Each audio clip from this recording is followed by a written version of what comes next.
Segunda de Pedro, capítulo 1. Hoy nos corresponde versículo 8 al 15. Los efectos del desarrollo de nuestra fe. La semana pasada comenzamos a hablar del fundamento de nuestra salvación, el cual es Cristo Jesús. Entonces la semana pasada hablamos un poco del fundamento y seguimos hablando acerca del fundamento de nuestra fe. Y ese fundamento de nuestra fe es el Señor Jesucristo. Recordemos algunas cosas que son importantes y siempre hay que repasar, hermanos. En la Biblia usted se va a dar cuenta que el repaso es muy importante. El Nuevo Testamento repasa mucho del Antiguo. De hecho, Éxodo y Deuteronomio es una repetición del Éxodo, entre comillas, repetición de la ley, segunda ley, eso significa Deuteronomio, segunda ley, se volvió a decir. Y el apóstol Pablo siempre decía que aunque le repitiera las cosas no está mal, eso es más seguro para ustedes que lo que estamos diciendo es correcto, así que la repetición siempre es importante. La repetición deja más que solo una enseñanza. La repetición va sembrando convicción y claridad, así que por eso siempre es bueno repasar. Y la semana pasada hablamos de que el fundamento es Jesucristo, y al creer en Cristo tenemos una fe, una vida espiritual suficiente para desarrollar una vida espiritualmente abundante. Mire 2 de Pedro 1:3, dos versículos que vamos a repasar allá del estudio de la semana pasada.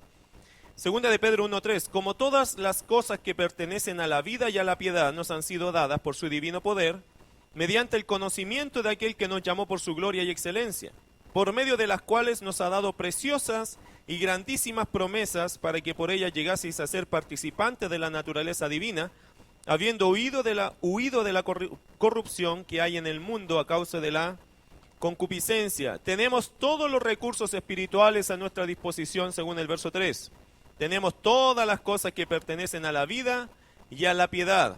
Por lo tanto, nosotros tenemos todos los recursos a nuestra disposición que el Señor ha puesto en nosotros para ser los mejores creyentes y tener una vida espiritual abundante.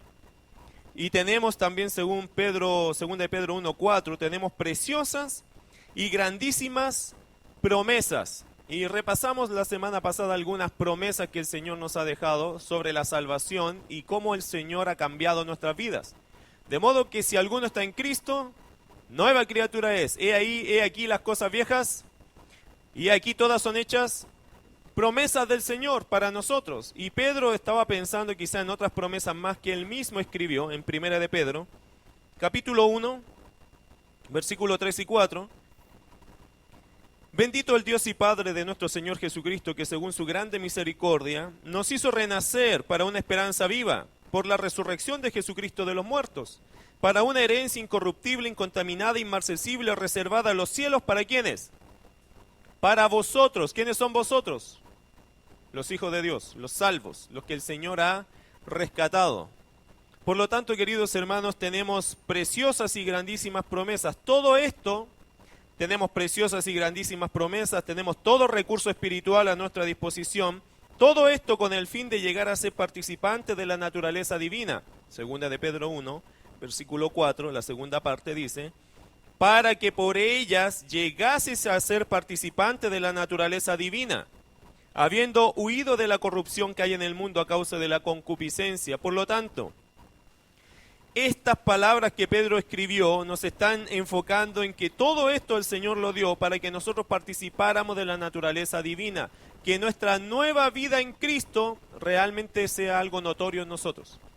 Que no sea una cosa pasiva, sino que esta nueva vida que viene por conocer a Cristo Jesús sea notoria y efectiva en nuestro ser. Y tenemos todos los recursos para cambiar, para ser distintos, para tener un buen carácter. Si eso es el problema, Dios nos ha dotado a través de Jesucristo para cambiar nuestro carácter. ¿Amén o no? Sí. El Señor a través de Jesucristo, el Padre Celestial, a través de Jesucristo nos ha dado todo el poder para ser distintos, para dejar nuestros pecados y nuestras maldades, nuestro egoísmo, nuestro egocentrismo, nuestra idolatría, todo. Porque tenemos una nueva vida en Cristo Jesús. Por ejemplo, 1 Tesalonicenses capítulo 1.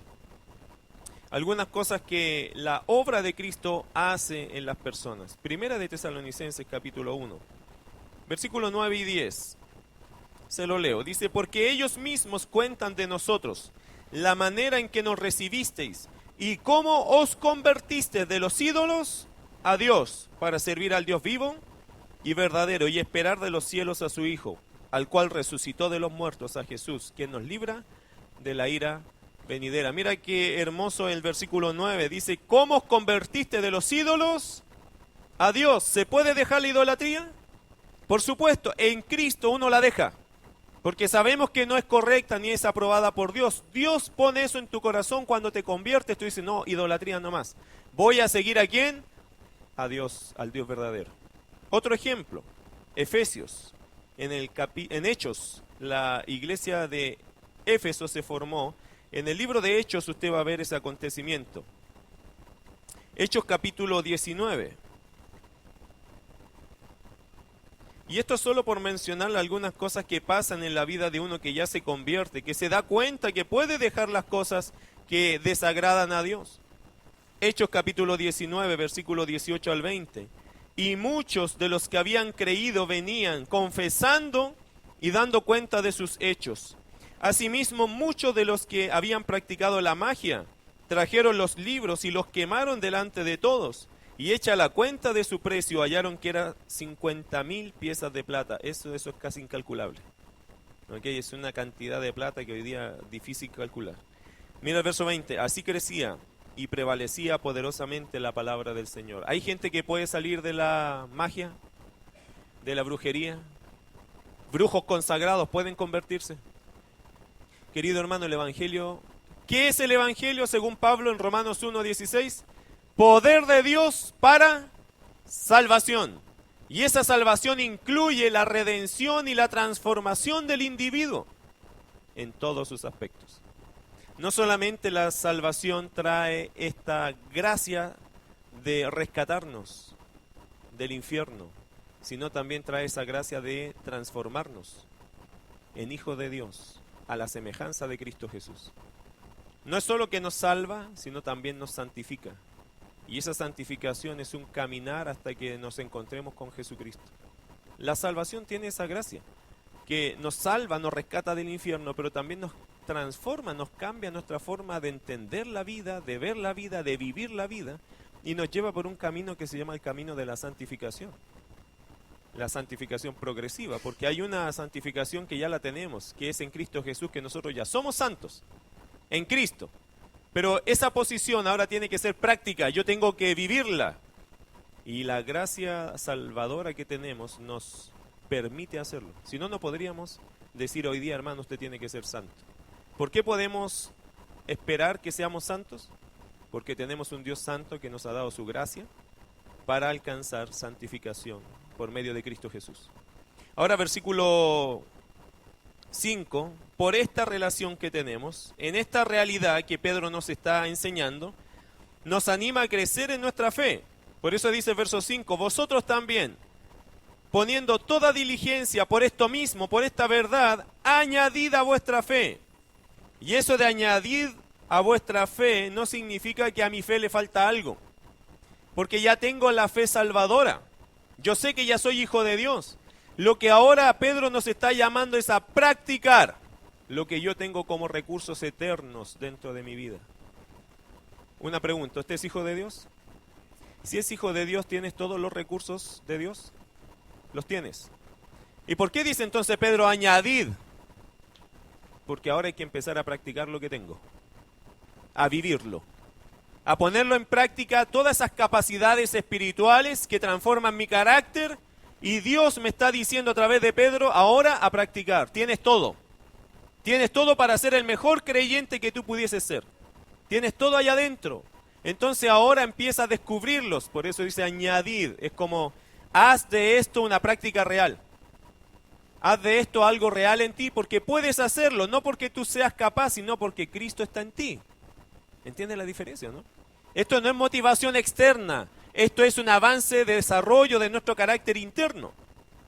Yo soy hijo de Dios, tengo las capacidades porque Cristo me salvó, entonces ahora tengo que practicar. Por eso Pedro dice, ahora muchachos, añadid. ¿Qué tenemos que añadir?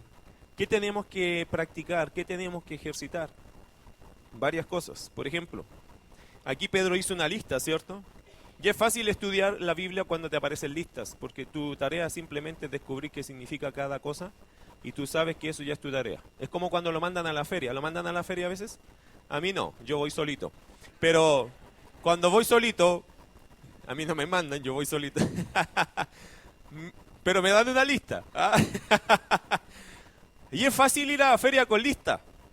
Lo que más me ha complicado a mí de ir a la feria es cuando voy sin lista. Me dice, bueno, ve tú lo que traes. Y traigo el carro lleno porque yo no sé qué hay que traer. Traigo de todo por si acaso, un poco de todo. Pero cuando te mandan con lista es más fácil. Porque tú sabes qué tienes que hacer y cuándo termina tu tarea. Entonces tú vas a la feria, te mandan 10 cosas. Entonces es más fácil con una lista saber qué tengo que hacer. En la Biblia a veces hay listas y cuando aparecen estas listas es fácil, hermano, el sermón. Porque solo tengo que entender qué significa cada palabra y después de eso ser obediente y aplicar. Suena fácil. Suena fácil. Lo que es difícil no es entenderlo, sino practicarlo. ¿Ok? Pero la escritura, querido hermano, no es difícil de entenderla. Es difícil de practicarla. Porque entre que yo entiendo y yo practico, hay algo en medio que se llama obediencia, fe, piedad. Y a veces eso no lo tenemos. Por eso nos cuesta. No es que la Biblia sea difícil de entender. La mayoría de los textos de la Biblia son fáciles de entender. Pero lo que es difícil de la escritura, y yo he encontrado que esa es la resistencia mayor, es en obedecer, porque cuestionamos las órdenes. Cuestionamos lo que nos mandaron a hacer. Y este es el dilema a veces de los creyentes. Pedro quiere animarte a añadir, es decir, a practicar. ¿Qué tienes que practicar? ¿Qué tienes que hacer propio? ¿Qué puedes desarrollar de tu vida de fe? Bueno, aquí están varias cosas. Una de ellas es virtud. Y virtud, dijimos la semana pasada, que significa actos heroicos. Sea un buen vecino, sea un buen amigo, sea alguien que ayude, que tenga conciencia humanitaria, ayude a otras personas por el amor de Cristo. Sea una persona que si ve a alguien en un problema trate de ayudarlo. Haga actos heroicos. Un bombero hace un acto heroico cuando saca a alguien del incendio, ¿cierto? Haga ese tipo de acciones, haga algo que le diga a la gente, oye, ¿por qué me estás ayudando? Porque Dios dice que te tengo que ayudar. Actos heroicos, virtud. Conocimiento significa sabiduría por aplicación de la verdad. Por lo tanto, usted tiene que agregar a su vida conocimiento bíblico y aplicarlo a su vida para llegar a ser sabio. No saca nada tener un montón de información en su vida y no la practica. Si no la aplica, entonces no llega a ser sabio. Si no es sabio, entonces no alcanza a tener este tipo de conocimiento. Hay mucha gente que te puede dar una cátedra de teología, pero su vida no te motiva en nada porque tú no ves nada viviendo de esa teología en su vida práctica. ¿Qué dijo Jesús de los fariseos? Mire, hagan todo lo que les dicen, pero no hagan como ellos hacen, porque ellos dicen y no hacen nada. Y a veces podemos pecar de fariseísmo. Saber tantas cosas de la Biblia, pero no hacemos nada de lo que la Biblia nos enseña. Conocimiento hay que agregarlo, sí. Tiene que ver con sabiduría por aplicación de la verdad. Dominio propio. Y dominio propio tiene que ver con contenerse, con autodominio, con disciplina. Como dice Pablo a Timoteo, le dice que Dios no nos ha dado espíritu de cobardía, sino de poder, de amor y de dominio propio. Autodisciplina, autocontrol, que es otra de las virtudes que debemos tener como creyentes. Paciencia, perseverancia y resistencia, dos palabras que puede usarlas como sinónimo en la palabra paciencia. Es como cuando se hace el dibujo del atleta que está a punto de sucumbir, pero él dice una vuelta más y sigue adelante a pesar del cansancio. Paciencia, es esa paciencia que soporta las circunstancias pesadas de la vida y dice, ok, pero hay que trabajar un día más, vamos un día más, démosle un día más, sigamos adelante. Paciencia. Otra cosa es piedad. Y piedad, me encanta esa definición, me gusta mucho. Dice, vivir con reverencia, lealtad y obediencia a Dios. Eso es piedad, vivir con reverencia, lealtad y obediencia a Dios. Más allá de las personas, más allá de lo que la gente me ve. Hay una canción que Jesús Adrián Romero canta que dice, cuando nadie me ve. Y es interesante lo que hacemos cuando nadie nos ve, ¿cierto? Hay algunos que cantan como locos, otros se visten de forma muy extraña, nadie los ve, ¿cierto? Otros no se peinan ni se bañan, nadie los ve. Cuando nadie me ve, eso es la parte doméstica, pero en la parte espiritual, cuando nadie me ve, ¿qué hago? Cuando nadie me ve. Recuerdo un amigo que viajaba mucho y siempre tenía que pasar por hoteles, por su viaje, por su trabajo. Y él, como buen creyente, él decidió un día en su vida, por salud espiritual, siempre pedía que en su salón de hotel, en su pieza de hotel, le sacara la televisión, porque él no quería tener tentaciones porque él se conocía. Sabia decisión, porque él quería, cuando nadie lo viera, honrar a Dios también, cuando nadie lo ve. Es importante, hermano. Dios evalúa nuestra vida espiritual más que cuando estamos en público, es cuando estamos en secreto, cuando estamos en lo íntimo, cuando estamos solos, cuando nadie me ve. Y eso es piedad, es vivir con reverencia, lealtad y obediencia a Dios, aun cuando nadie me ve. Afecto fraternal, disposición al sacrificio. Y esa disposición al sacrificio significa considerar a los demás más importantes que a mí, por lo tanto sirvo a los demás y me sacrifico por los demás, no importando el costo que a mí eso me signifique. Mire Filipenses capítulo 2, Pablo reforzando el mismo pensamiento, animando a las iglesias a tener el mismo pensamiento. Filipenses 2, versículo 3 y 4. Nada hagáis por contienda o por vanagloria, antes bien con humildad, estimando cada uno a los demás como superiores a él mismo, no mirando cada uno por lo suyo propio, sino cada cual también por lo de los otros. Esto deberíamos poner este versículo ahí cuando hacemos confraternidades y tenemos cosas para comer. Deberíamos poner un letrero ahí y poner este versículo. ¿Cuál? No mirando cada uno por lo suyo propio. Es interesante cuando ahí llega la hora de comer, cómo uno mira por lo suyo propio, ¿cierto? Y zoom. Algunos llegan a correr para hacerse su plato, pero es para servir a otro. Qué lindo eso. Pero hay otros que llegan a correr para hacerse su plato y que nadie me quite lo que yo quiero comer. Y la Biblia enseña, hermano, que aún en las cosas más sencillas nosotros tenemos que mirar por los demás, por los demás. Y cuando dice afecto fraternal acá es que uno siempre piensa en los demás. En mi hermano es más importante que yo. Si estamos en cualquier situación, mi hermano es más importante que yo. Su vida es más valiosa que la mía. Y dice ahí el versículo 3, estimando cada uno. Usted tiene que pensar igual. No solo el pastor, no solo el diácono, no solo el hermano debe pensar que el otro es más importante. Todos tenemos que pensar igual. Mire el verso 3, léalo conmigo. Nada hagáis por contienda o por vanagloria, antes bien con humildad, estimando, considerando cada uno a los demás, ¿cómo qué?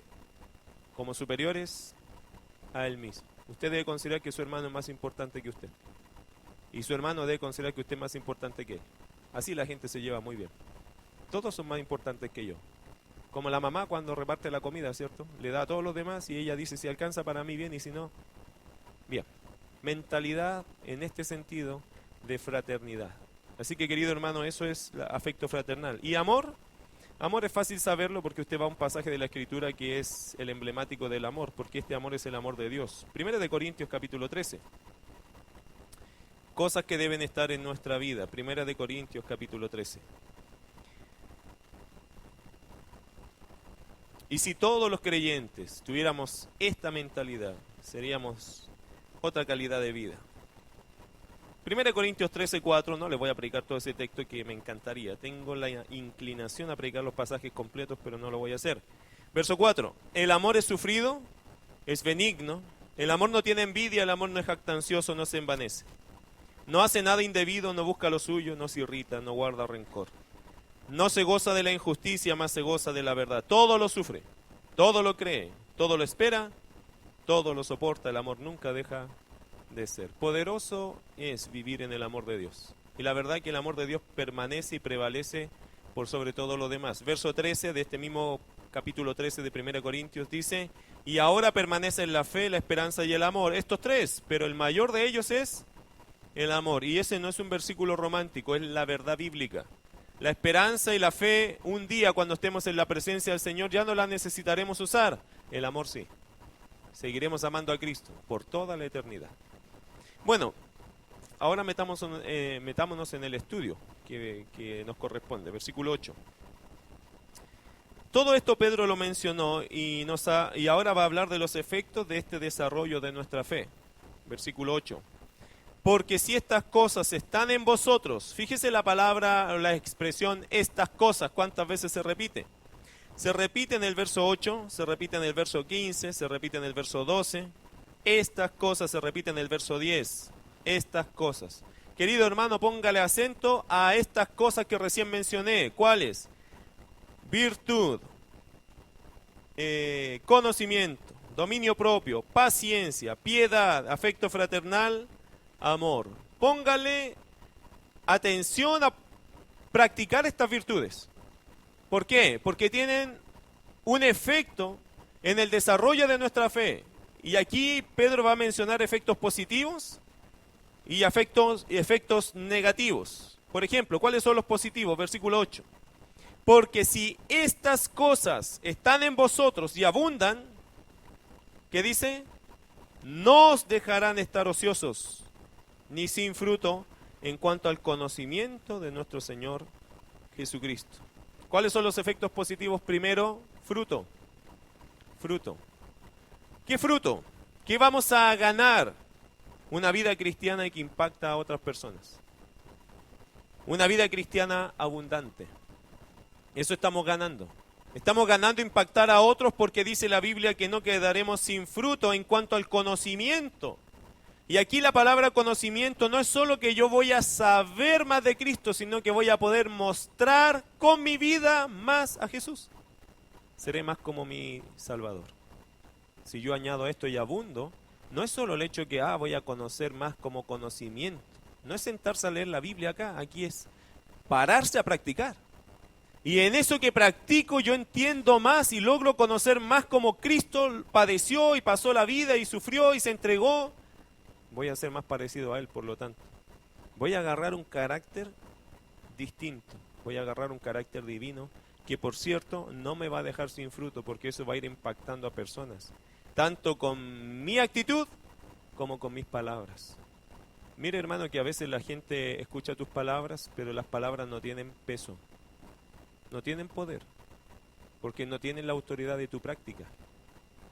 Mire que usted podría dar un tremendo sermón y la gente ni siquiera se inmuta porque te conoce. Y como nos conocen, no nos creen. Y ahí la triste realidad, que yo podría tener una tremenda autoridad parándome acá y manejando el texto. Pero a veces con palabras mucho más sencillas otras personas pueden impactar al mundo porque se ve en su práctica el amor de Dios. Se ve en su práctica la piedad, se ve en su práctica la virtud, se ve. Por eso el texto, hermano, más que empujarnos a decir más conocimiento, está diciendo que yo practique mi fe. Y eso me va a dejar, siempre me va a provocar fruto espiritual. Gente que se impacta, gente que ministra, gente que se siente que Dios usó tu vida para hablarle a esas personas. Hay poder de Dios en eso. Es un testimonio poderoso que te deja primero, te da fruto. Segunda cosa, versículo 10. Estoy hablando de frutos, ¿okay? O de efectos positivos en este caso. Primero, fruto. Segundo, firmeza. Mira el verso 10. Por lo cual, hermanos, tanto más procurad hacer firme vuestra vocación y elección. Porque haciendo, otra vez, estas cosas, tiene que subrayar esa expresión, no caeréis jamás.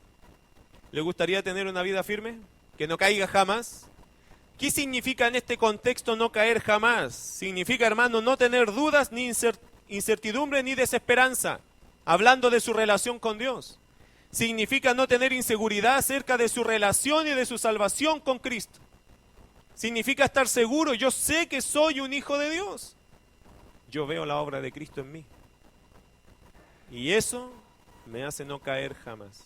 Porque entiendo mi relación con Cristo y la cuido. Porque veo que Dios obra en mí. Y eso me da paz en mi corazón. Mire, hermano, cuando uno vive la fe, a veces pasa situaciones muy difíciles. ¿Le ha pasado eso? Pasa pruebas. Y uno dice, pero Señor, ¿esto será tu voluntad? Sí lo es. Porque nadie dijo que hacer la voluntad de Dios sería gratis, ni sería fácil. Nadie dijo que ser fiel al Señor no tiene un costo. Pedro ya lo explicó en toda la primera carta, ¿cierto? Lo que está diciendo entonces el apóstol Pedro acá es que no caeréis jamás, es que te vas a mantener firme en tu convicción de que yo soy un hijo de Dios y por esa posición yo tengo que seguir adelante. Firme, firme. Una firmeza, hermano, que viene de una relación íntima con el Señor. Mire el Salmo capítulo 1. Me hizo recordar esta actitud de firmeza el Salmo capítulo 1. Bienaventurado el varón que no anduvo en consejo de malos, ni estuvo en camino de pecadores, ni en silla de escarnecedores o de burlones se ha sentado, sino que en la ley de Jehová está su delicia, y en su ley medita de día y de noche.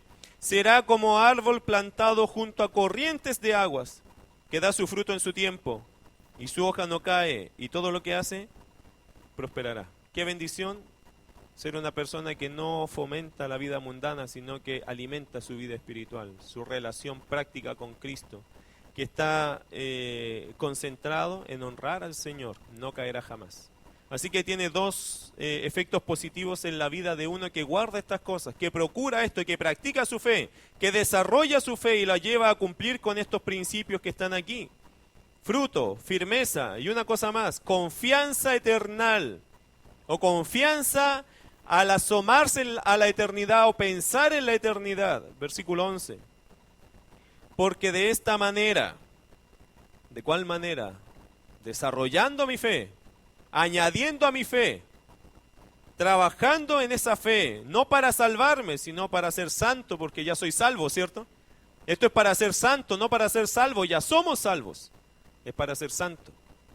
Porque de esta manera os será otorgada amplia y generosa entrada en el reino eterno de nuestro Señor y Salvador Jesucristo. Yo no sé si entiende eso, pero mire las palabras que usó Pedro. De esta manera, viviendo de esta manera, os será otorgada amplia y generosa entrada. Una entrada amplia y generosa es como una entrada llena de victoria, de honra y de gloria. No para ti, sino para Dios. Pero para ti la entrada es amplia y gloriosa. Es como cuando llega el equipo de fútbol, ¿cierto? Ganó el mundial y llega a su patria. ¿Cómo lo reciben? Amplio y generoso. Toda la gente quiere verlos, toda la gente quiere saber quiénes son, admirados por la obra que lograron, por el triunfo que lograron. Querido hermano, seguramente en este mundo nunca vas a recibir un aplauso por ser piadoso. Todavía no encuentro que hagan un premio Nobel a la pureza. No, en el mundo no exaltan esas cosas.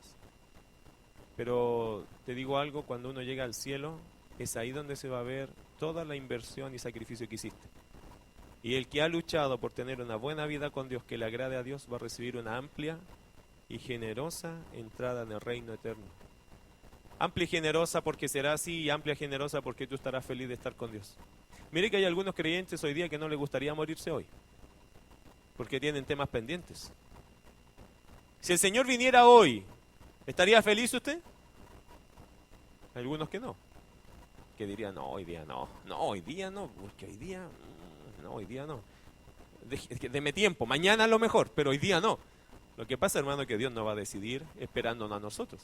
Imagínese que Dios decidiera su venida esperando que nosotros estuviésemos bien.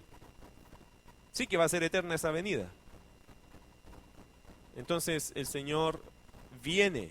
Cristo viene, ¿sabía usted? Y puede venir hoy día. ¿Está listo para encontrarse con su Padre Celestial, con su Señor y Salvador, y decirle, Señor, gracias, aquí estamos. Qué bueno que cumpliste ya con tu promesa. Cuando uno está bien con Dios, anhela que Cristo venga. Es lo mejor que nos podría pasar. Cuando Juan termina de escribir Apocalipsis, ¿qué dice él? Ven pronto, Señor Jesús. Ven pronto. ¿Qué más tenemos que esperar acá, hermanos?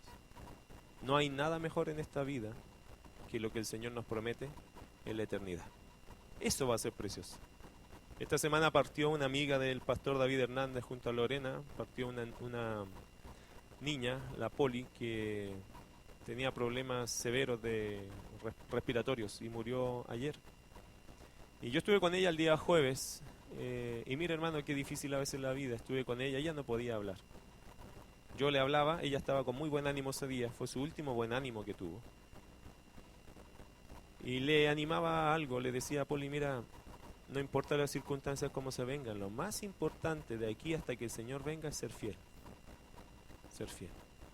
Y ella, como pudo, siempre dijo amén. Sí, eso es. Con sus manitos. Y hoy día está con Dios. Y un día la veremos. Pero ¿sabe qué? No conectada a máquinas, toda pinchada por todo. Ya no la veremos así. ¿Cómo la veremos? Más feliz que nunca. Y más sana que nunca. ¿Y sabe por cuánto tiempo? Por la eternidad. ¿Cómo esas cosas no te van a animar? Yo entiendo la tristeza porque se despide uno, le duele por un rato. Pero cuando miro la eternidad, mis hermanos están todos allá arriba. Mire, mientras más viejos nos hacemos, más razones tenemos de irnos al cielo. ¿Sabe por qué? Porque nuestra población ya no está aquí, está toda allá. Entonces después cuando llegue usted un poco más viejo, no, ahora son todos jóvenes, ¿cierto? Pero cuando llegue a viejo, usted se va a dar cuenta de dónde están los que yo conocía. Uy, tal persona, no, ya se fue al Señor. Uy, tal persona, no, se fue. Y después, oye, ¿qué yo nomás? Pues. Entonces ya, Señor, vámonos. Pues. Es el proceso de un creyente que ama la eternidad y que lo entiende y que está bien con Dios. El que no se quiere presentar a Dios. Bueno, confianza eternal. ¿Cuáles son los efectos negativos? El que no trabaja en desarrollar su vida cristiana, ¿cuáles son? Verso 9, fatal versículo, horrible, porque tiene dos cosas terribles ese versículo. ¿Qué dice el versículo 9? Léalo conmigo para que usted entienda que también hay efectos negativos al que no se pone en las manos de Dios y deja que Dios trabaje en su vida. Verso 9, léalo. Pero el que no tiene estas cosas, otra vez, tiene la vista muy corta, es ciego, habiendo olvidado la purificación de sus antiguos pecados. Dos cosas, tiene muy mala vista y tiene muy mala memoria. ¿Le ha pasado alguna vez que le han pedido su cédula de identidad, el número, y usted no se acuerda? A veces pasa a los carabineros, ¿no? Y nos piden el carnet y dicen, a ver, número de cédula. ¿El mío? ¿Y nosotros, el mío? Porque a veces se nos tupe y se nos olvida, y vaya que preocupa, ¿no? El otro día a mi esposa le pasó en el súper y me dijo, estoy preocupada, se me olvidó mi número. Que a veces a uno se le olvida. Me lo sé yo porque siempre estoy usando su número, ¿cierto? Para pedir crédito y todas esas cosas. Siempre estoy usando su número y nunca se me olvida. No se me olvida el mío tampoco, son los únicos dos números que me sé a todo esto. Pero hermano, cuando a uno se le pierde la memoria se complica. Se complica porque uno dice, oh, ¿qué me está pasando? Se asusta uno con esas cosas. Cuando está muy estresado suele olvidar cosas que parecen muy básicas, pero se le olvidan. ¿Cuál es el número de la calle donde vivo? ¿Cuál es? ¿Cómo? Y a veces uno tiene que hacer un ejercicio. ¿Dónde vivo? ¿Cómo es? Que uno sabe llegar, pero no se acuerda a veces. Porque a veces está estresado, tiene tantas cosas en la cabeza que cosas sencillas a veces a uno se le tapan ahí en el cerebrito, se hace un cerebruto, ¿cierto? Muy mala vista primero, versículo 9. Pero el que no tiene estas cosas tiene la vista muy corta, en el fondo es ciego. No ve. ¿Qué no ve? No tiene claridad de su condición espiritual. No ve su situación. No ve su condición. Fue perdiendo la vista espiritual por no añadir, por no crecer en su fe. La fue perdiendo. Cada vez más ciego. ¿Qué no ves que tienes que avanzar en esto? No. Yo no lo vi. Y la Biblia dice, mis queridos hermanos, que una persona que no está desarrollando, por lo tanto, su fe, está perdiendo su visión espiritual. No tiene claridad en cómo está su vida con Dios, no sabe. No tengo idea. Pregúntele a personas a veces, ¿usted cree que va a ir al cielo? No sé. Y ojo que esa respuesta a veces lo da gente incluso de iglesia. No sé. ¿Por qué no sabe? ¿Por qué cuestiona? Porque como no añade nada a su fe, lo único que le va quedando fue esa decisión que tomó por Cristo, pero no tiene nada que decir que su vida fue transformada, cambiada, no. Dudan absolutamente, por eso se les provoca no solo ceguera, sino muy mala memoria. ¿Y qué significa eso? Que olvidó, como dice el versículo, habiendo olvidado la purificación de sus antiguos pecados, es decir, olvidó el tremendo acto de perdón que el Señor le dio. No se sabe porque no se siente perdonado. No sé. Capaz que me vaya al infierno, yo no sé. Estoy viviendo tan mal que yo sé que un día conocí a Jesús, pero no sé. No estoy seguro de nada. ¿Por qué? Porque dejaste estas cosas. Querido hermano, estas cosas son súper importantes practicarlas porque eso desarrolla tu fe. Y te da seguridad de que Dios está obrando. Y te da seguridad de que tú estás creciendo en tu fe. Si no agregas estas cosas, los efectos negativos son muy tristes. Son gente que no ve nada de su condición, no lo puede asimilar. Y también que empieza a olvidar el perdón de sus antiguos pecados, es decir, empieza a vivir igual que como antes vivió. ¿Qué se tiene que vivir diferente? Si yo vivo así, siempre he sido igual. Olvidó que el Señor le perdonó. Olvidó que tiene una nueva naturaleza, olvidó una responsabilidad que tiene. Y empieza a letargarse en todo y no cambia nada. Y después pasan años y todos los demás van avanzando en esta carrera y ellos se quedan ahí. Hay gente que está ciega y hay gente que está desmemoriada, espiritualmente hablando. No tienen desafíos por delante. Pues no ven. No ven que tienen que desafiarse. No ven que tienen que madurar. No ven que tienen que ser distintos. No lo ven. Y lo tienen ahí encima y todos lo ven menos ellos. Y es difícil convivir y ver a creyentes que ven que tienen todo encima y que tienen que cambiar y no lo hacen. No lo hacen. No lo hacen. Y uno dice, hermano, pero tienes que irte por acá, por allá, ya, sí. Y después al rato se pierden de nuevo porque no están viendo. Hay niños que, por ejemplo, usted los sienta en una sala de clases y los pone al final, ¿cierto? Y si no ven, no avanzan nada. ¿Son tontos? No. ¿Les cuesta? Ni sabemos. Lo que pasa es que no están viendo y cuando ven recién tú lo puedes evaluar. Por lo tanto hay creyentes, hermano, que si usted los evalúa, los va a evaluar muy mal porque no ven nada. Le voy a dar un consejo, si usted no ve mucho, si tiene mala vista espiritual, disipúlese, disipúlese, disipúlese. Póngase en las manos de alguien que lo tome un poquito de la mano, le ponga buenos lentes espirituales y lo ayude a ver, le enseñe, le adiestre lo que es la vida cristiana. Una, para saber si usted es un verdadero creyente, porque puede ser que no vea porque están sus ojos cegados, como dice 1 Corintios 4, que no es creyente, que no le ha resplandecido la luz del Evangelio de Cristo. Y otra, si es creyente, que mejore su vista espiritual. Que alguien lo supervise para pasar como a la clínica espiritual, para que te supervise, para que te trabaje, para que te enfoque, para que te haga crecer. Querido hermano, si tú mismo te das cuenta, pastor, yo no estoy creciendo mucho, entonces, disipúlate. Pide, ruega, anhela y busca a alguien que te disipule. Un buen hermano en la fe, necesito que me disipule. Yo no puedo estar pegado en esto y me siento pegado en una etapa espiritual y no crezco, no avanzo. Estoy chocando aquí y he estado así por tiempo. Disipúlate, disipúlate. Y para disipularte, querido hermano, sacrifica tiempo. Gasta de tu vida horas para aprender, porque cuando te veas que estás creciendo te vas a sentir tan bien, porque vas a ver y vas a empezar a recordar, y eso te va a hacer tan bien que te va a animar a crecer, a desarrollar tu fe. Amén. Así que cuando vea eso en su vida, por favor, al tiro. No, yo necesito discipulado. No necesito clases, necesito discipulado, que es diferente. No necesito solo que me pasen un libro, necesito que me discipulen, que me enseñen a ser un seguidor de Cristo, bíblicamente hablando. Así que, hermano, y eso como iglesia lo tenemos, ese ministerio, así que hágalo.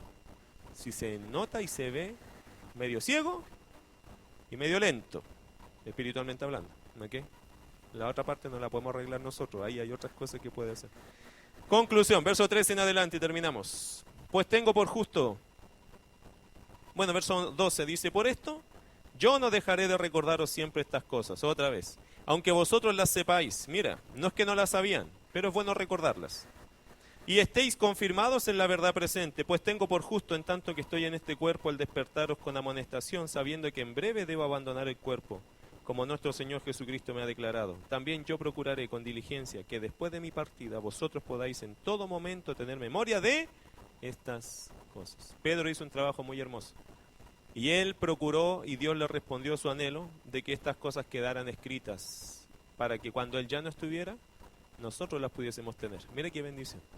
Qué bueno que Pedro tenía ese deseo y que Dios también lo tenía. Y se cumplió el deseo de Dios, de que aunque Pedro ya no está, su palabra, la palabra de Dios y el mensaje que Pedro quería dejar a los creyentes también quedó. Así que, hermano, considere estas cosas como muy importantes. Vamos a orar. Y te toca orar a ti, ¿ok? Te toca participar a ti. Yo ya hablé, ahora habla tú con Dios. Habla tú con Dios. Pero habla con Dios. No se distraiga, no ocupe este tiempo para otra cosa. Habla con Dios. Este es un buen tiempo para que tú hables con Dios.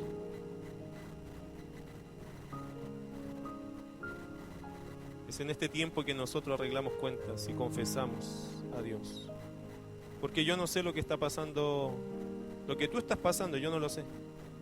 Pero si el mensaje Dios lo puso acá es porque Él sabía que hoy lo necesitábamos oír. Él maneja todas esas cosas. Y por algo trajo este mensaje a tu vida. No es casualidad. Por algo lo trajo a tu vida este mensaje. ¿Qué de todo esto tienes que tú hablar con Dios? Háblalo en esta misma hora.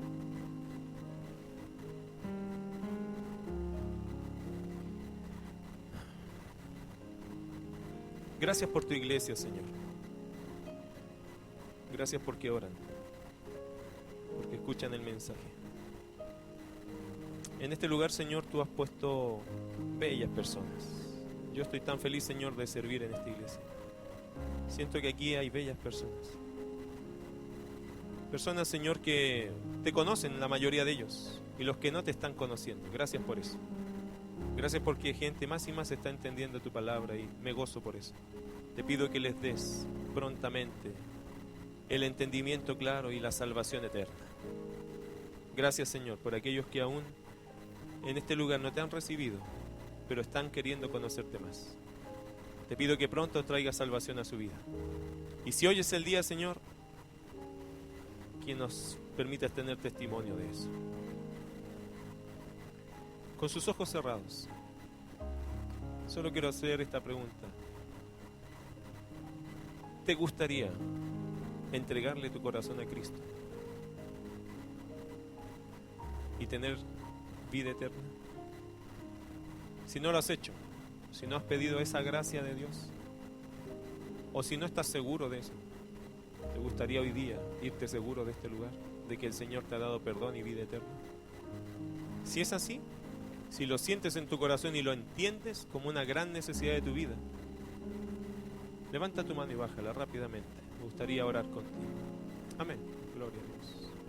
Amén. Qué bueno. ¿Hay alguien más? Levante su mano y bájela. Me gustaría orar contigo. ¿Hay alguien más que dice, pastor, a mí también me gustaría? Este es un tiempo para mí especial. Y Dios me ha traído con cariño, me ha trabajado, me ha enseñado. Y yo estoy convencida de que esta es su palabra. ¿Hay alguien más así? Levante su mano y la baje, vamos a orar juntos. Para aquellos que están dispuestos, por favor, ora conmigo en tu corazón. Si tú levantaste tu mano y tienes esa disposición en tu corazón, ora de esta forma. Señor, hoy estoy listo o lista para reconocerte. Hoy, Señor, reconozco que soy un pecador o una pecadora y creo que tú eres mi solución. Señor Jesús, te entrego mi vida y por misericordia te invito a mi corazón. Entra a mí, cámbiame, renuévame, haz de mí una nueva persona. Creo que tú eres la única persona que me puede cambiar y me puede salvar. Por eso, Jesús, te entrego mi corazón. Creo en ti y te quiero seguir. Con sus ojos cerrados, ¿oraste de esta forma? ¿Quién oró de esta forma? Levanta tu mano y bájala. Amén, gloria a Dios. Gloria a Dios. Qué hermoso, qué bien. Dios sabe tocar vidas y Dios sabe tomarse su tiempo. Te felicito por haber tomado la tremenda decisión que cambia vidas. Iglesia, tú tienes una tremenda responsabilidad, ¿cierto? Añadid a vuestra fe, desarrollar tu fe. Y solo te pido algo, pídele a Dios gracia para hacerlo. Y obediencia suficiente, porque cuando lo empieces a hacer vas a vivir en otra calidad, en otra esfera de vida espiritual. Señor amado, gracias por darnos este tiempo. Ha sido precioso, Señor, el recordar tu palabra, el mirarla, el aprender. el celebrar la cena, el alabarte a ti. Cada alabanza tan hermosa, Señor. Y también gracias por este tiempo donde oramos, por nuestras propias vidas. Tú sabes y conoces a cada uno de nosotros. No te es oculta nuestras lágrimas, ni nuestros pesares, ni tampoco nuestras bendiciones. Tú provocas y traes esto a nuestra vida, con el fin, Señor, de añadir a nuestra fe. Señor, a veces vienen problemas a la vida y uno cree que son intrusos de la vida, pero no son intrusos, son oportunidades que tú nos dejas para que esta fe que tenemos en Cristo Jesús se desarrolle, crezca, madure, practique el potencial enorme que tenemos, porque nos has dado todo lo que pertenece a la vida y a la piedad. Señor amado, ayúdanos a entender que todo lo que viene a nuestra vida es una oportunidad para crecer más, para ser buenos hijos tuyos. Quítanos ceguera y quítanos la mala memoria. Y ayúdanos, Señor, a crecer para honrarte a ti. Te bendecimos por este tiempo precioso. En el nombre de Jesús.